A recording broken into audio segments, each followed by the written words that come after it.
মুহাম্মদ আরবি তোমাদেরকে একটু ভালোবাসা রেখে যায় নাই তোমাদের জন্য, যে মুহাম্মদ আরবি এই উম্মতে মুসলিমার জন্য কাবার গিলাফ ধরে কেঁদেছেন, বাইতুল্লাহ ধরে ধরে কেঁদেছেন, বাইতুল্লাহর দরজা ধরে কেঁদেছেন, আরাফার ময়দানে কেঁদেছেন, মিনায় কেঁদেছেন, মুজদালিফায় কেঁদেছেন।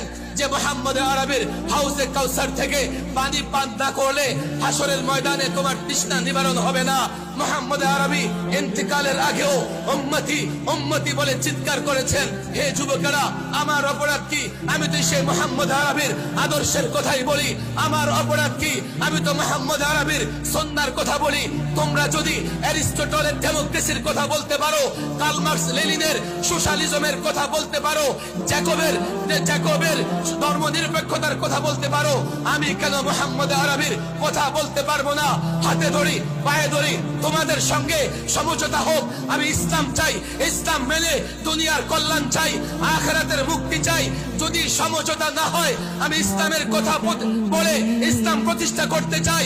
আর তুমি পশ্চিমা তন্ত্র মন্ত্র প্রতিষ্ঠা করবার জন্য আমার বিরুদ্ধে দাঁড়িয়ে যাও, আল্লাহর কসম আল্লাহর দ্বীন নিয়ে তোমার সঙ্গে আপোষ করতে পারবো না। আল্লাহর নবীর আদর্শ বাদ দিয়ে তোমার সঙ্গে আপোষ করতে পারবো না। আলেমের লাশ রাস্তায় পড়ে থাকবে, ডাস্টবিনে পড়ে থাকবে। আল্লাহর কসম কখনো একজন আলেম তাগুতের সঙ্গে আপোষ করতে পারবে না।